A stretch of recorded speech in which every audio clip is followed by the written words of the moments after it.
heartbreak already hit me once. They say that it won't happen twice. You struck me down like lightning, lightning. You struck me down. Tell me what you want and I'ma give it to ya. Like lightning, lightning, lightning. You struck me down. Mientras más vemos esas cosas, más se deterioran nuestros cerebros. ¿Dices que no quieres saber qué tipo de personaje de televisión eres? No, pero dice que hará que tu cerebro explote. No estaba convencido, pero agregando esa línea ya estoy intrigado. ¿Qué tal, amigos de Datos de Cabeza? Bienvenidos a una emisión más, solo aquí en TSI Honduras. Estamos alegres de que hoy estés frente a tu televisor viendo una emisión más de este loco programa. ¡Como un canelón lleno de tonterías! ¡La salchicha en tu cabeza no ha terminado de descargarse! Que te traerá demasiada información que cuando termines seguramente tendrás mucha hambre. Así que avísale a tu mamá que te haga el almuerzo temprano. Estás tomando demasiado literal. Tengo que ponerle fin a esto antes de que vayas al baño. Esto es Datos de Cabeza. ¡Comenzamos! No vas a hacer algo extraño o arriesgado, ¿verdad? No. Voy a eliminar mis necesidades naturales.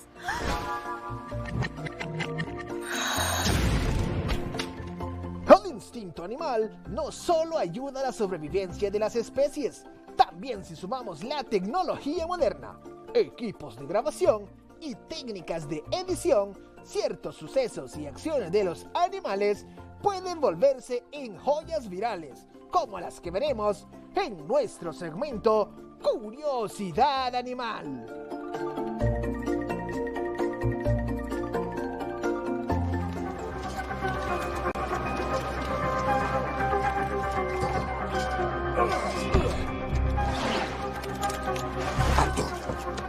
Un octópodo tiene 3 corazones. Dato curioso. El pulpo argonauta, también conocido como concha de papel.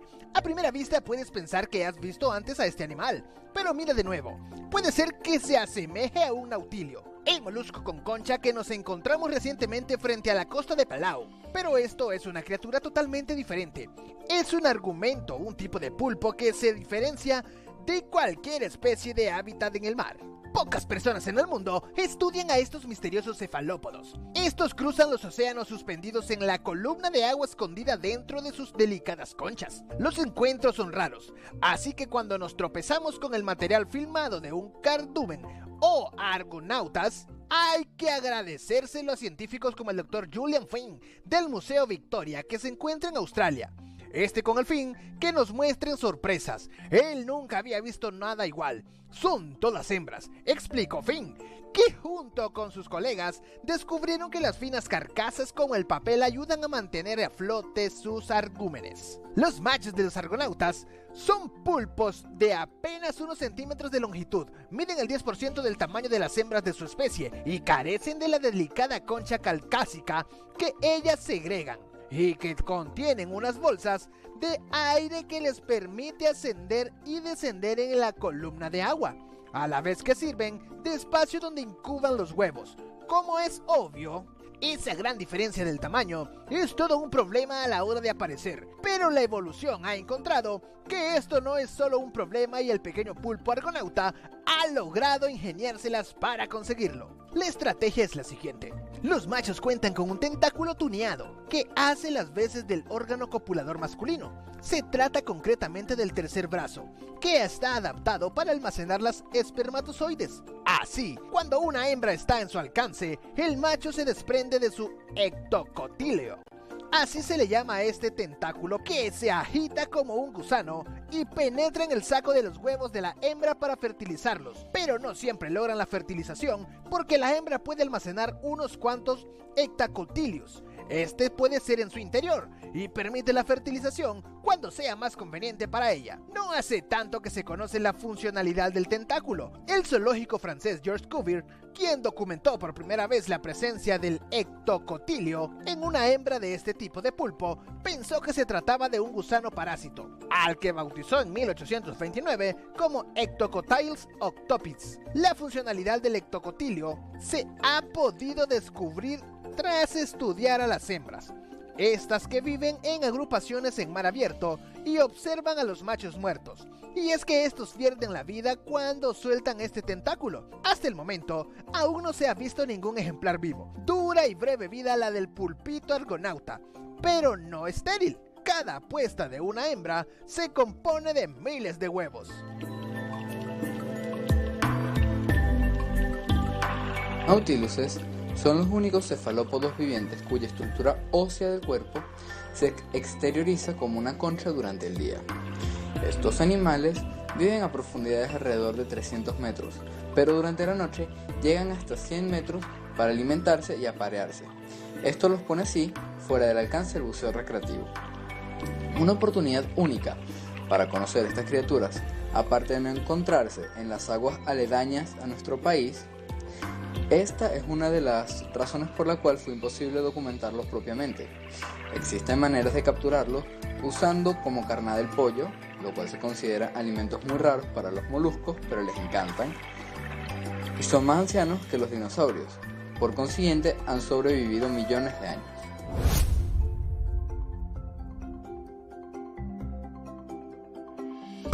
¡Esos giros son extremos! ¡A surfear, hermano! Oye, si vas a vomitar, un favor, ¿sí? Nada al borde de atrás. Inclínate y ponte a cantar a gusto. ¡Le decimos alimentar a los peces! ¡Correcto mundo, chiqui! Ahora buscamos a mis padres en el... Ahora hablamos de un animal cuya carcasa sí le sirve de protección. Hablamos de las tortugas y no de cualquier tortuga. Hablamos de las tortugas Cumberland, conocidas en los hogares de todo el mundo. Cuentan con un caparazón marrón, verde oliva y con manchas amarillas. Tienen una forma ovalada. El plastrón, como se le llama a la parte de abajo, no tiene articulaciones y es ligeramente menor que el caparazón. El plastrón tiene barras o rayas de color amarillo. La piel es de color marrón con tono verdoso con rayas amarillas. Detrás de los ojos se encuentra con una mancha que puede variar del amarillo al rojo y ser delgada o ancha. Las patas de estas tortugas tienen grandes rayas amarillas y los ojos tienen una raya amarilla y naranja directamente detrás de cada ojo. Se encuentra en los ríos de Mississippi y Tennessee. En toda su área es en el suroeste de Estados Unidos. Esta subserie prefiere aguas tranquilas con fondos fangosos, áreas como estanques, lagos y arroyos, con una profusión de vegetación acuática con el sustrato orgánico. Su origen se encuentra en el valle del río Cumberland, en Kentucky y Tennessee. Pero con el comercio de animales exóticos, la tortuga de Cumberland se ha convertido en común en varias regiones del mundo. El apareamiento de estas tortugas tiene lugar en los meses de primavera, otoño e invierno, a través de un ritual de apareamiento donde el macho agarra a la hembra con sus patas delanteras rígidas. La hembra entonces permite que el macho le monte. Las hembras pueden ir muy lejos del agua para anidar y son a menudo atropelladas por los coches al cruzar las carreteras. Las hembras construyen un nido generalmente por la noche en diferentes tipos de suelo. El tamaño de la nidada es de 6 a 15 huevos. El 71% de las hembras producen 2 nidadas por año. Esta tortuga es omnívora cuando es adulta, pero son principalmente carnívoras cuando son pequeñas. Los adultos se alimentan de algas, peces, renacuajos, cangrejos de río, semillas, plantas, vegetación acuática, insectos, gusanos y moluscos. Esta especie, al igual que todas las tortugas acuáticas, solo puede comer cuando está en el agua. Todo esto cuando se encuentran en estado salvaje. Esta es otra tortuga mascota de agua muy popular. Se trata de la tortuga semiacuática. Su principal rasgo distintivo es el caparazón de forma ovalada y color verde olivo con manchas amarillas. Algunos ejemplares pueden mostrar una tonalidad inclinada hacia el marrón. La piel de su cabeza exhibe líneas finas amarillas, con 2 barras distintivas con pálidas, que se ubican detrás de los ojos. La tortuga de Cumberland puede alcanzar los 21 centímetros de largo. Tiene patas muy bonitas, también coloreadas de bandas amarillas. Posee 2 protuberancias redondas en los bordes traseros de su caparazón. En el hábitat natural, le gustan las aguas tranquilas con fondos fangosos. Prospera bien en los estanques, lagos y arroyos con abundante vegetación. Este quelonio de agua es omnívoro en su etapa adulta, pero prefiere alimentarse de carne cuando es joven. ¿Cuál es la clave de su supervivencia? A pesar de su fama de lentas y torpes, las tortugas son rápidas, tanto en tierra como en agua, y en esta última están en su elemento. Las patas de las tortugas de agua dulce están diseñadas para nadar, y son tan fuertes que hasta una tortuga de mediano tamaño puede hacer la fuerza suficiente para soltarse de nuestras manos y darnos un buen arañazo. Esa fuerza y forma les hace nadar a gran velocidad. Las tortugas generalmente viven en aguas con bastante vegetación que adquieren un color verde. Ese color, sumado al color natural de las tortugas, les otorga el poder de la desaparición en un parpadeo, algo que las ayuda para camuflarse de sus atacantes y para cazar.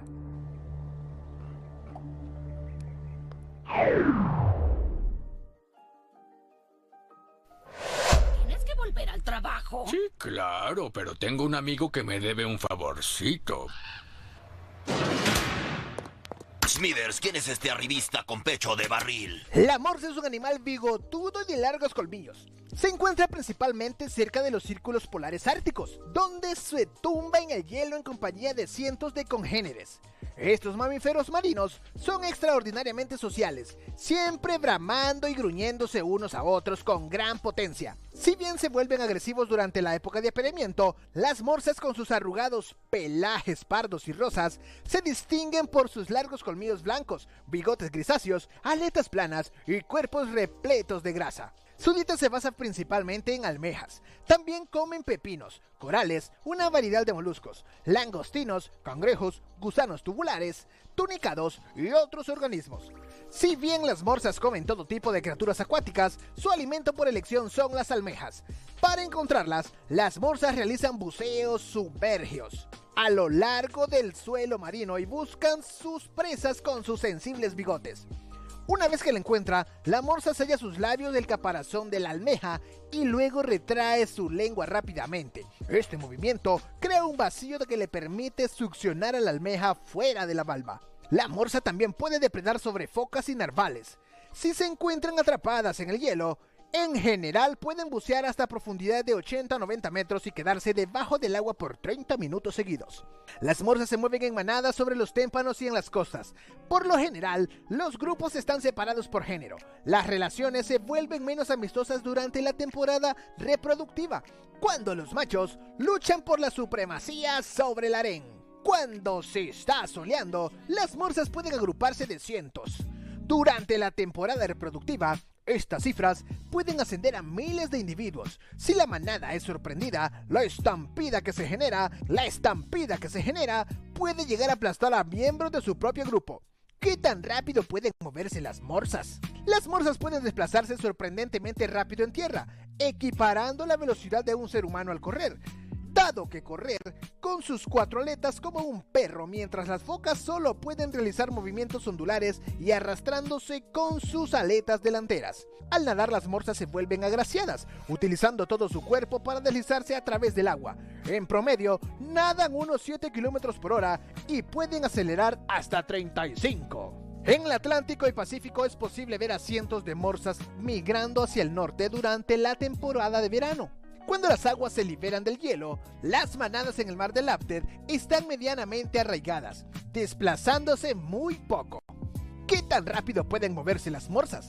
Las morsas pueden desplazarse sorprendentemente rápido en tierra, equiparando la velocidad de un ser humano. ¿Cuánto viven las morsas? Las morsas viven entre 20 y 30 años en estado salvaje. ¿Cuántas morsas hay en la actualidad? La estimación indica que la población mundial de morsas ronda entre los 230.000 individuos. Este número puede desglosarse de la siguiente manera: en el Pacífico, 200.000; en el Atlántico, en las costas nororientales de Norteamérica, 20.000; área del mar de Laptev, hasta 10.000. ¿Las morsas tienen predadores naturales? Debido a su gran tamaño y a sus colmillos, las morsas solo tienen 2 predadores naturales: orcas y osos polares. De todas formas, ambos depredadores prefieren atacar a presas más vulnerables como las focas. Históricamente, el ser humano ha sido el mayor cazador de morsas durante 1700 y 1800. La población de morsas del Atlántico fue cazada casi hasta la extinción. La morsa era portadora de una serie de productos valiosos: la carne como fuente de alimento, las aletas eran consideradas una delicadeza, los colmillos y los huesos eran utilizados para herramientas y artes de moda, el aceite era una fuente de calefacción e iluminación, el resistente cuero era utilizado para confeccionar toldos, fundas para botes y sogas. Las tripas y los intestinos se utilizaban para realizar parcas impermeables. En la actualidad, la caza de morsa es ilegal y excepción de los grupos nativos para quienes representan un gran recurso vital. ¿Para qué sirven los colmillos de las morsas? Los colmillos de las morsas son en realidad dos dientes caninos que crecen constantemente durante toda su vida. Los colmillos son utilizados para luchas entre los machos para la supervivencia sobre los arenes, ayudarse a arrastrarse fuera del agua sobre el hielo, protección contra predadores, anclarse al hielo a fin de descansar mientras flotan. 8 maravillosos datos sobre las morsas. Las morsas pasan 2/3 de su vida en el agua. Mientras permanecen sumergidas, su ritmo cardíaco disminuye a fin de conservar la temperatura corporal.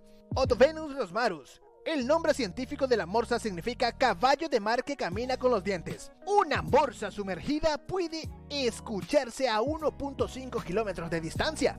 La morsa es un pinípedo, lo que significa pies convertidos en aletas, característica que se comparte con otros miembros de esta familia. Las morsas hembras se alejan de la manada para dar a luz. Nadie está seguro de por qué lo hacen, pero se cree que puede ser para aislarse del aroma colectivo de las morsas que pueden atraer predadores, o quizás para evitar que sus crías sean aplastadas. Las morsas hembras acurrucan a sus cachorros de la misma manera que lo hacen las madres humanas.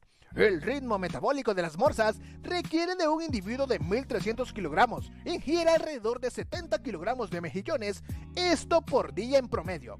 Esto es el equivalente a 282 barras de chocolates de una marca en específico. En la década de 1950, la población de morsas casi se eliminó debido a la caza comercial, pero la población volvió a ser próspera en la década de 1980. Aún así, la IUCN la ha clasificado en el estado vulnerable, así que no nos confiemos aún. Hay que cuidar a las morsitas, mírenlas, qué lindas. Solo digo, si te gusta tener bigote, ten en cuenta que requiere mucho cuidado.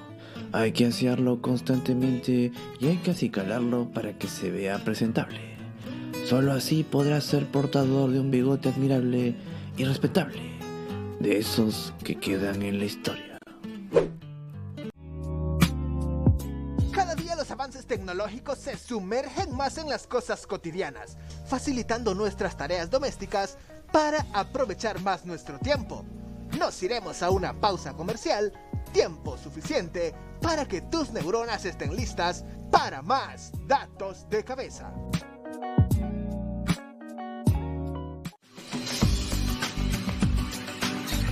La Asociación Hondureña al Rescate de los... que gente preparó como previa a los premios Oscar, a partir de las 3:30 de la tarde por Telecadena.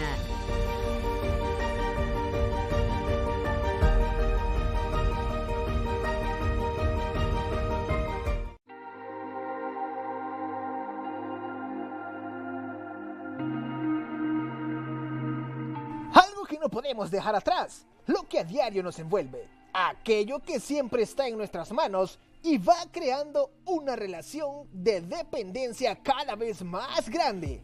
Nos referimos nada más y nada menos que a la tecnología,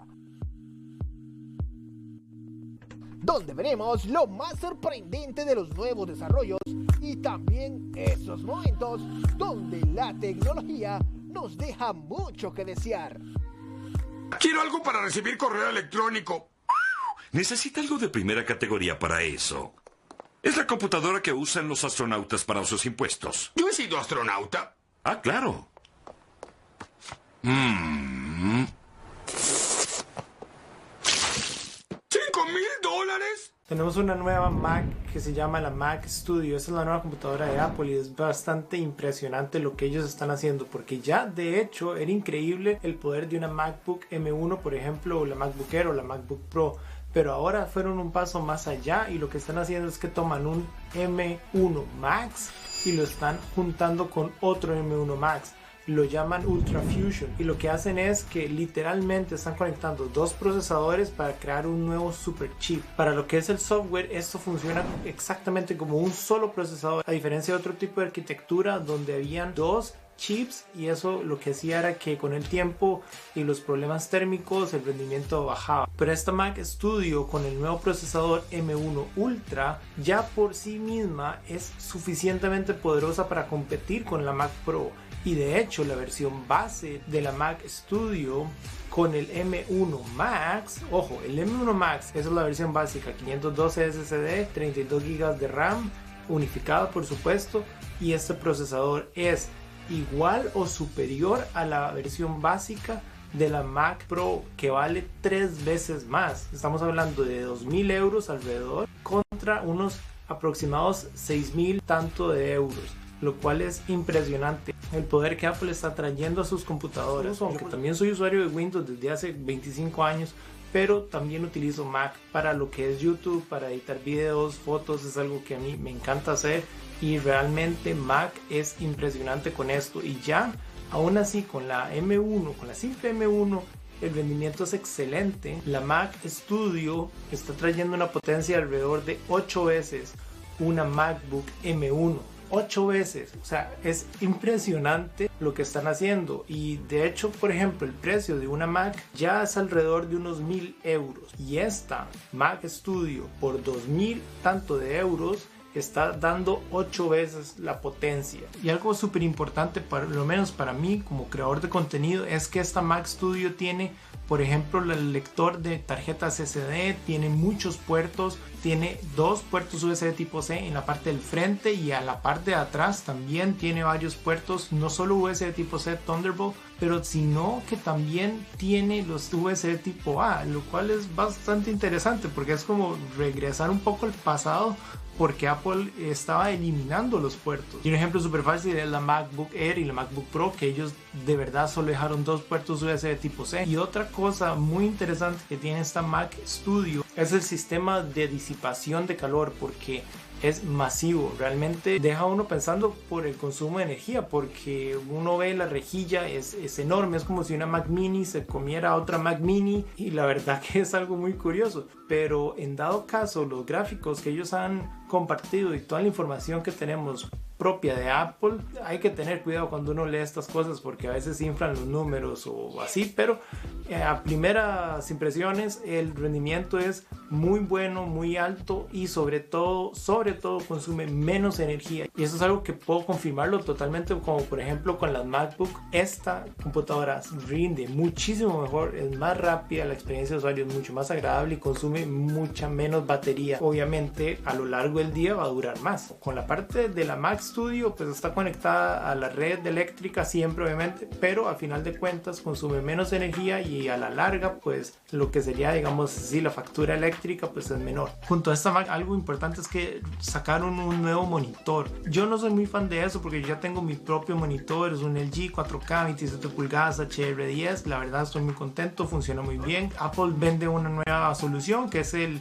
Studio Display, y está bastante más caro obviamente, pero sus especificaciones técnicas son mejores colores, la calidad es mejor obviamente, y también tiene la opción de un Nano Texture Glass, que es para evitar los reflejos, y también la parte del stand, que es más elegante y obviamente más caro. Pero lo importante para mí de todo lo que Apple presentó es definitivamente la Mac Studio, porque esto para mí parte un antes y un después de lo que Apple puede empezar a hacer ya con sus chips, porque pueden incrementar la potencia de ese nivel y ofrecer un rendimiento muy superior a lo que teníamos en el high-end de Apple, que era la Mac Pro, a un precio de 3 veces menos. Es espectacular. Digámoslo así, ya no necesitamos una comp de 6.000 euros si somos una persona que está muy adentro de cosas profesionales, de videografía, fotografía, ilustración, diseño, etcétera. La computadora a comprar ahora es la Mac Studio, que vale 3 veces menos. Es impresionante, la verdad. Yo, por ejemplo, estoy muy feliz con la MacBook M1. Es una excelente computadora, tiene excelente rendimiento, y yo he estado viajando mucho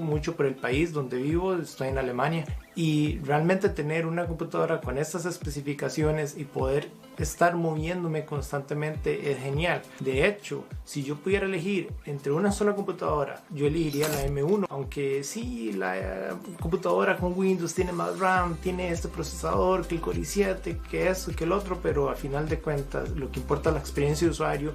Y es que verdad, Apple está haciendo algo increíble aquí. Obviamente no es una computadora para todo el mundo esta Mac Studio.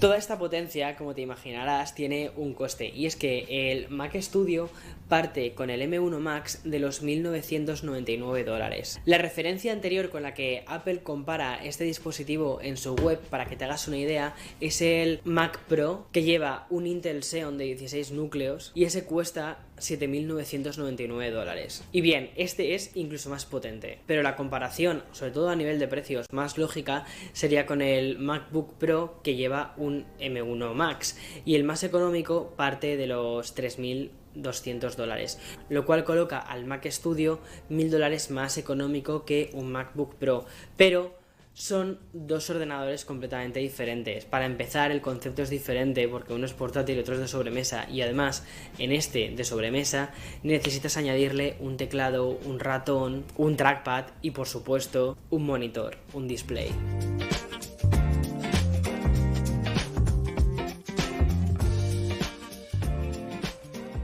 Y por eso Apple, durante la presentación del Mac Studio, lanzó su propio monitor, el Display Studio. Fueron diseñados a la par para que funcionen perfectamente bien entre sí. Lo que ha hecho Apple durante estos 2 últimos años, porque veníamos de un punto en el que parecía, sobre todo en 2018, que Apple estaba dejando un poco fuera al sector más profesional. Y no es que estuviese dejando fuera su línea de Mac, sino que lo que estaba haciendo era preparar su línea de Mac para todo lo nuevo que iba a venir.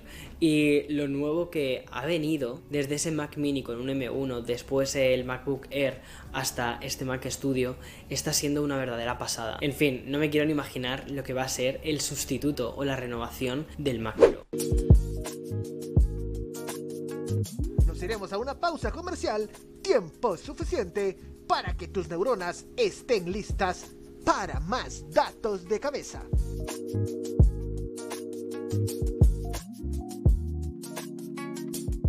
En los pulmones se acumula el moco donde crecen. Vieran al sueco Sven-Göran Eriksson. No se pierda todos los detalles en Agenda Retro este sábado a las 11 de la mañana, siempre por TSI. Somos tu gran compañía.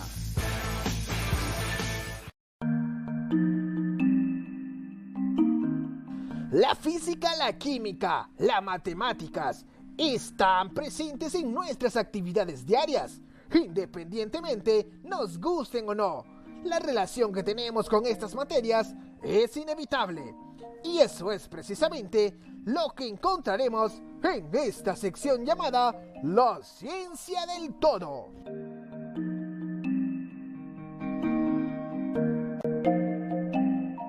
En este bloque explicaremos momentos que muchos de ustedes al otro lado de la pantalla ya han pasado en más de una ocasión. Sin embargo, no conocen la explicación teórica científica detrás de estos pequeños incidentes que repasaremos a continuación.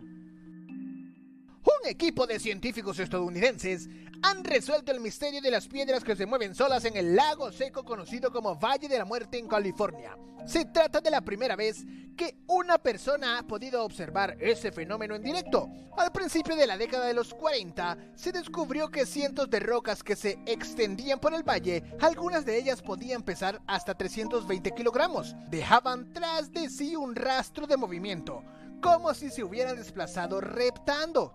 Sin embargo, esa teoría nunca se pudo confirmar, ya que nadie había visto hasta ahora en directo lo que provocaba estas formas. Para lograrlo, los expertos decidieron supervisar las rocas de la forma remota, mediante la instalación de una estación meteorológica de alta resolución capaz de medir ráfagas a intervalos de 1 segundo y montando unidades GPS activadas por movimientos a medida de alguna de ellas. Uno de los autores del experimento, que ha sido publicado por PLOS ONE, Rolf Lawrence, de la Scripps Institution of Oceanographic de la University de California, ha reconocido que pensó que sería el trabajo más aburrido de todos, ya que tenían que esperar a que algo sucediera. Sin embargo, la investigación comenzó en el 2011 y en diciembre del 2013 los investigadores llegaron al Valle de la Muerte para descubrir que la playa estaba cubierta con el estanque de agua de 7 centímetros de profundidad. Poco después, las rocas comenzaron a moverse. La ciencia tiene a veces un elemento de suerte. ha apuntado otro de los científicos, Richard Norris. Pensábamos que tendríamos que esperar entre 5 y 10 años sin que nada se moviera, pero solo habían pasado 2 años de proyecto y estuvimos en momentos adecuados para ver qué sucedía en persona. Una rara combinación de circunstancias. Sus observaciones muestran que para que las rocas entren en movimiento se necesita una rara combinación de eventos. En primer lugar, que el lago se llene de agua, para que de esta manera una altura lo suficientemente profunda para formar hielo flotante durante la noche fría del invierno, pero lo suficientemente poco profunda como para no bloquear las rocas. Como las temperaturas nocturnas se desploman, el estanque se congela por formar láminas delgadas de hielo, que debe ser suficientemente delgado como para moverse libremente, pero lo suficientemente grueso como para mantener la fuerza. Los días de sol, el hielo comienza a derretirse y a romperse en grandes paneles flotantes que los vientos ligeros impulsan a través de las espléndidas, empujando las rocas y dejando rastro en el barro blando, dejando la superficie marcada. El 21 de diciembre de 2013 tuvo lugar a la ruptura del hielo alrededor del mediodía. Oímos estallidos y crujidos procedentes de toda la superficie del estanque helado y pensamos, ¿es esto? Esto lo explica Norris. Movidas por vientos suaves. Estas observaciones ponen patas arriba las teorías anteriores que habían propuesto como posible causa de este evento: los vientos con fuerza de huracán, los remolinos de polvo, las películas de algas resbaladizas o láminas gruesas de hielo. En cambio, las rocas se mueven bajo vientos suaves de unos 3 a 5 metros por segundo y fueron impulsadas por el hielo de menos de 5.3 milímetros de espesor. Además, las rocas se movieron solo de 2 a 6 metros por minuto, una velocidad que es casi imprescindible a distancia y son puntos de referencia estacionarios. Es posible que hayan turistas que lo hayan presenciado sin darse cuenta, ha explicado el científico, quien ha apuntado que es realmente difícil de medir si una roca está en movimiento cuando todas las rocas a su alrededor también se están moviendo. Rocas individuales se mantienen en movimiento desde unos pocos segundos hasta 16 minutos. En caso de los investigadores, observaron rocas que viajaron más de 60 metros antes de detenerse y algunas que fueron desplazándose por etapas, moviéndose varias veces antes de llegar a su lugar de descanso final. Algo muy curioso con el fenómeno Sliding Rocks o piedras deslizantes es que en un estudio realizado se efectuó la marcación de grupos de piedras dentro de círculos que las contenían. Pero, pasado un tiempo, algunas piedras se habían movido mientras otras tantas, dentro de la misma demarcación, se mantuvieron quietas. Por otra parte, para sumarle más misterio al asunto, las rocas que se movieron lo podían hacer en direcciones totalmente distintas. Otra cuestión es la distancia recorrida por las rocas. Mientras algunas se deslizaron más de 400 metros, otras apenas unos centímetros. Las trayectorias que trazan son totalmente dispares y aleatorias. Es cierto que muchas piedras trazan trayectorias paralelas y exactas, pero tarde o temprano se acaba por romper la simetría y cada una acaba por un lado. Incluso en algunos estudios en los que las piedras fueron marcadas, una de ellas desapareció sin rastro y apareció mucho tiempo después en la punta opuesta del lago. Algunos investigadores vincularon el movimiento de las piedras a la atracción magnética, y si bien es cierto que la zona es bastante inestable, no sería suficiente como para lograr mover las rocas. Aún más, gracias a la tecnología moderna, se pudo probar que sería casi imposible lograrlo. La teoría que pica en punta es la relacionada con la gravedad terrestre. Las observaciones muestran que la gran parte de las piedras se mueven hacia el centro del lecho del extinto lago.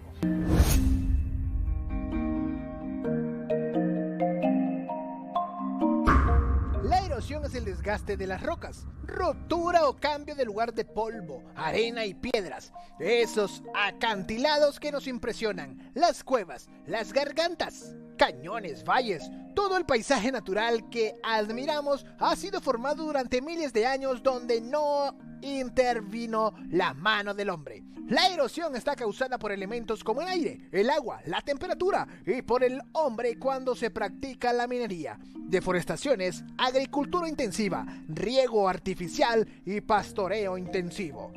El viento, la lluvia, las altas y bajas temperaturas y la gravedad son las causas naturales de la erosión, pero también existe la erosión atrópica, que es la que se da cuenta el hombre actúa sobre la capa superior del suelo y su vegetación, dando paso a su desaparición o alteración. La erosión atrópica ha tenido lugar desde que el hombre empezó a cultivar después de crear pueblos y ciudades y casas en montañas o a la orilla del mar.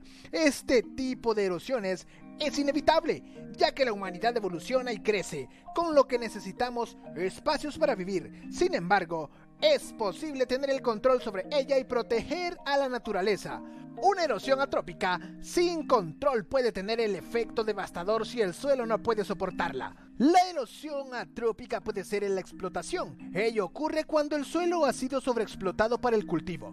Llega un momento en el que el suelo se vuelve débil y la tierra ya no es fácil. También puede ser erosión atrópica de construcción, que sea cuando se modifica el suelo para construir edificios o se utiliza un suelo ya modificado. Los incendios forestales también causan erosión en el suelo y tienen consecuencias. La erosión hídrica. La erosión hídrica se da cuando el agua desgasta las rocas y las transporta a piedras. De ese modo, el terreno queda aplanado, a las rocas pierden su forma. Al pie de los acantilados, las consecuencias de la erosión provocada por el agua mar se pueden ver con mayor claridad. La erosión que provocan las gotas de lluvia pueden aplanar el suelo y formar surcos. Dependerá de la fuerza del agua al caer, del tiempo de educación de la lluvia, de la capacidad del suelo de filtrar esa agua para la vegetación que cubre el suelo. Durante la erosión hídrica, las partículas de suelo o de roca se van desprendiendo y la fuerza del agua las traslada a lugares, pudiendo provocar importantes deslizamientos de tierra, aquellos suelos cuyas partículas se encuentran unidas débilmente y su permeabilidad es baja. Son los que sufrirán una mayor erosión hídrica. Erosión por arrollamiento. El agua se encuentra en un canal y con ella su capacidad para erosión da lugar a tres tipos distintos de erosión: barrancos y cárcavas. Se forman donde el agua cae por una pendiente. Regueros o canales más pequeños. Surcos se producen al removerse el suelo por acción del agua, formando surcos que transportan el material desprendido del suelo. Erosión laminar. La parte más superficial del suelo se va desprendiendo en láminas. No se percibe mucho, pero va desplazando partículas haciendo que la erosión del suelo sea mayor. En este tipo de erosión se desplaza la arcilla, la materia orgánica y el barro, dejando las partículas más gruesas. Erosión de depósitos fluviales. Cuando una corriente de agua desplaza los sedimentos de su propio canal. Una erosión en túnel. Deslizamientos y hundimientos causados por flujos de agua subterránea o rocas que se disuelven, dando lugar a las cavernas. Erosión glaciar, provocada por el paso de los glaciares sobre y junto a las rocas. La erosión eólica es la provocada por el viento.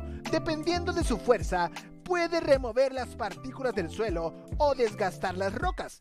Se da un terreno árido, como desiertos o suelos arrasados por la sequía o en la que la vegetación se escasea. En las cumbres de las montañas, las diferencias de las temperaturas existen entre estos lugares. Esto hace que las rocas se rompan, como lo cual el viento puede llevarse sus partículas con mayor facilidad. Depende del material del que se estén compuestas y de la velocidad del viento. Pueden arrancar esas partículas, levantarlas y transportarlas. Si no se trata de roca dura, la vegetación también puede impedir o disminuir la erosión eólica. ¿Cómo ocurre la erosión costera? Un arrecife saludable sirve como un gran retén natural del agua. Reduce la mayor parte de la energía de las olas y ayuda a proteger a las comunidades costeras. En las zonas costeras donde la energía de las olas es menor, los manglares pueden ayudar a estabilizar aún más las costas, reducir la erosión y proporcionar un hábitat de cría para peces, camarones y cangrejos. Cuando los arrecifes se degradan, los corales vivos mueren y el arrecife se erosiona. Mucha más energía de las olas pasa sobre el arrecife y esto erosiona las costas. Si la vegetación de la duna costera es obstruida por la construcción de infraestructuras, también se puede generar un importante proceso de erosión, pues el movimiento del sedimento puede interrumpirse. Se aumentan los riesgos de daños a personas y propiedades. También se puede obligar a las comunidades costeras a retirarse o pagar costosas defensas costeras. El pronóstico del tiempo anticipa una leve probabilidad de tormentas eléctricas. Pero mira hacia arriba y apenas puedes ver algunas nubes blancas esponjosas. El rayo es uno de los fenómenos naturales más fascinantes y espectaculares de la naturaleza. La potente descarga electroestática que representa ilumina el cielo durante las tormentas eléctricas. Sin embargo, no hay que olvidar que el rayo impacta sobre la Tierra con gran fuerza y sin la protección y prevención apropiada puede suponer un importante peligro para las personas, los animales, edificios y los equipos eléctricos y electrónicos. No obstante, existen muchos datos interesantes sobre los rayos que a veces se desconocen. Es popularmente conocido que las formas metálicas y puntiagudas atraen a los rayos. De ahí que los pararrayos tengan esa forma. Pero, ¿es cierto? ¿Qué más sabemos sobre los rayos? Si hablamos de magnitudes, los rayos alcanzan números realmente llamativos, picos de corriente 250 voltios y corrientes del orden de amperios. Si una corriente de alrededor de 1 amperio pasara a través del cuerpo humano, provocaría quemaduras muy graves y significa un alto riesgo de muerte. Aunque hay que tener en cuenta que la onda del rayo es muy rápida, por eso hay personas que logran sobrevivir al impacto de un rayo. En cuanto a su temperatura, un rayo puede alcanzar los 29.726.85 grados centígrados. Es decir, puede ser hasta 5 veces superior a la temperatura de la superficie del Sol. Debido a esto, se comprende que cuando una persona sufre el impacto del rayo, los metales que portan consigo llegan a derretirse. Riesgo que le caiga un rayo. Aunque las probabilidades de que la caída de un rayo en un año dado son al menos de 1 millón, algunos factores lo pueden poner en mayor riesgo. Es más frecuente que le caiga un rayo a las personas que trabajan afuera o que practican actividades recreativas al aire libre. Otro factor que podría afectar a su riesgo de que le lesione un rayo son las diferencias entre las regiones y las estaciones. En el 2020, Florida y Texas tuvieron la mayor de las muertes por rayos. Florida se considera el capital de los rayos del país, con más de 20.000 lesiones por rayos en los últimos 50 años. Las consecuencias de estas descargas eléctricas son graves. Los rayos son una de las principales causas de la muerte relacionada con las condiciones meteorológicas. Entre el 2009 y el 2018, los rayos causaron un promedio de 27 muertes al año en los Estados Unidos. Protéjase de los rayos. Cuando vea relámpagos, tome medidas de precaución. Precaución de seguridad al aire libre. Usted se puede proteger del riesgo, incluso si lo sorprenden relámpagos cercanos cuando esté afuera. Si el pronóstico del tiempo anticipa una tormenta eléctrica, posponga su viaje o actividad. Precauciones de seguridad cuando esté en interiores. Estar en el área interiores no lo protege automáticamente de los rayos. En realidad, aproximadamente 1/3 parte de las lesiones causadas por los rayos suceden en el interior. Los siguientes consejos son para mantenerse seguro y reducir su riesgo de que lo alcance un rayo mientras se encuentra adentro. Evite el contacto con agua durante las tormentas eléctricas. No se bañe, no se duche, no lave platos, ni tenga ningún otro contacto con el agua durante una tormenta eléctrica. Los rayos pueden viajar por las cañerías. Evite usar equipos electrónicos de todo tipo. Los rayos pueden viajar por los sistemas eléctricos y los sistemas de recepción de radio y televisión. Evite usar teléfonos con cable. No es seguro usar los teléfonos con cable durante una tormenta eléctrica. Sin embargo, los teléfonos celulares e inalámbricos son seguros durante estas tormentas. Evite los pisos y las paredes de concreto. No se recueste sobre el piso de concreto durante una tormenta eléctrica. Evite también apoyarse contra las paredes de concreto. Los rayos pueden viajar por los cables y las barras de metal de los pisos y las paredes de cemento. La zona con tormentas eléctricas interminables, la zona más eléctrica de la Tierra, es donde el dicho, un rayo no cae 2 veces en el mismo lugar, pierde todo sentido. El lago de Maracaibo en Venezuela es conocido por un extraño fenómeno. Se llama el relámpago del Catatumbo o los relámpagos del Catatumbo por el río que vierte sus aguas en el lago. Allí, cientos de relámpagos cortan el cielo cada hora y eso ocurre en más de 260 días al año. El lugar incluso llegó al libro Guinness de los Récords por tener la mayor concentración de rayos del planeta. Rara vez está oscuro aquí por la noche. Los destellos de electricidad iluminan el cielo sin parar. Una tormenta eléctrica puede hacer estragos por hasta 10 horas por la noche. Pero lo más extraño del lago, nadie ha conseguido averiguar aún las razones de este espectáculo de luz natural. El mundo nos sorprende cada día y conocemos más de lo que nos rodea. Nos iremos a una pausa comercial. Tiempo suficiente para que tus neuronas estén listas para seguir con más datos de cabeza. La Asociación Hondureña al Rescate de los... La antesala comienza a las 4:30 de la tarde por TSI. Honduras versus México. Este domingo, aquí en Deportes Televicentro, la casa del Mundial.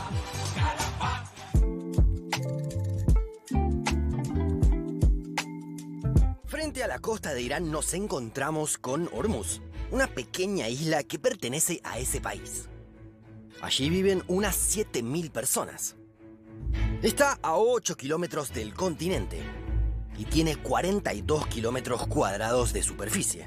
Por su extensión equivale a casi el doble que Nauru o a un tercio de Santa Elena. Hormuz es una especie de parque de diversiones para geólogos. Solo con ver estas imágenes podremos imaginar los distintos procesos que se produjeron durante millones de años. Pero la Playa Roja es tal vez el lugar más destacado. La tierra cuenta con una alta concentración de óxido de hierro, lo que le otorga ese color. A su vez, el mar costero se tiñe también con esa tonalidad. Y sí, muchos podrán pensar que se trata de un ambiente propio de Marte, y no de nuestro planeta. Quienes se acerquen hasta allí no solo podrán bañarse en el verdadero Mar Rojo, sino que hay varias curiosidades más para conocer. Como los restos de este antiguo castillo. Fue construido por portugueses, quienes dominaron la isla en tiempos de su expansión marítima. La tomaron en 1514 y recién en 1622 volvió a manos persas. Durante ese tiempo, los europeos edificaron este fuerte, que actualmente también está algo teñido de rojo. Un par de siglos antes de que la invadieran los portugueses, Marco Polo había estado allí. Es que la isla está en un lugar muy estratégico para la navegación y la comunicación. Entre el Golfo Pérsico y el Golfo de Omán se encuentra el Estrecho de Hormuz. Allí, Irán y Omán están separados en la sección más angosta por solo 33 kilómetros. Es una zona de explotación petrolera por excelencia. Arabia Saudita, Irak, Emiratos Árabes Unidos, Kuwait, Omán, Qatar e Irán son exportadores de crudo y abastecen a buena parte del mundo. Es el caso del Valle de las Estatuas, que ofrece estas increíbles estructuras. Además, muy cerca hay unos acantilados y laderas empinadas que dan directo al mar. En la isla conviven escenarios muy distintos, ya que podremos ver el agua desde esa altura o desde playas únicas. No solo está la roja, sino también la de plata, que aporta esta gama de colores. Hay tantos paisajes destacables en esta pequeña isla que pareciera que se trata de lugares muy distantes. El Valle del Silencio tal vez se llame así porque no hay demasiados adjetivos para agregar cuando uno se encuentra ante este escenario. La geología generó resultados inesperados en esta isla, como estas cuevas y montañas de sal. Pero no solo la sal es comestible en Hormuz. Estas montañas ofrecen un producto llamado gelak o golak. Es una sustancia que tiene diferentes usos. Por ejemplo, se utiliza para el tomchi, un pan que se produce localmente. También como especia para cocinar pescados o escabeches. El colorante rojo es usado además en productos cosméticos e incluso en el mundo del arte. Telas y cerámicas son tratadas con ese carmesí intenso. A pesar de estos atractivos, son relativamente pocos los turistas que se acercan al lugar, sobre todo extranjeros. Cada año llegan casi 50.000 personas, pero el 95% son iraníes. La única forma de arribar es por ferry. Existen varios servicios diarios desde el puerto de Bandar Abbas o desde una isla contigua, Qashm. Solo 40 minutos son necesarios para hacer el trayecto por agua. Lo que no hay que esperar son grandes instalaciones hoteleras. Existe algún hostal en Hormuz, aunque lo más frecuente para instalarse es hacerlo en la casa de alguno de los locales. Quienes tengan un espíritu más aventurero también podrán acampar. Otra opción, ya que la isla no es muy grande, es recorrerla en el día. No hay automóviles, pero sí se pueden alquilar tuk-tuks, que son vehículos de 3 ruedas. También hay bicicletas disponibles o incluso se puede hacer a pie. Sin embargo, hay que tener mucho cuidado según la época. En verano, el calor y la humedad son insoportables. Se pueden superar los 40 grados centígrados. En invierno, en cambio, los registros son más agradables, aunque casi siempre hace calor. Lo que no nos encontraremos en la isla son plantas ni arbustos. Por el suelo y por la escasez de precipitaciones, la vegetación nativa es nula. De hecho, el agua potable llega desde el continente mediante un acueducto. En el último tiempo, y por si hacía falta más color en la isla, se construyó este llamativo desarrollo arquitectónico. Se hizo mediante una técnica llamada superadobe, ideada por el arquitecto iraní Nader Khalili. Es un estilo económico y sencillo, que puede ser realizado por artesanos que no tienen una gran calificación. Además, se utilizan los recursos disponibles en la zona. Es muy efectiva su aislación térmica, lo que protege del calor que suele azotar a la isla. ¿Te gustaría visitar Hormuz? ¿Cuál es el lugar que más te llamó la atención?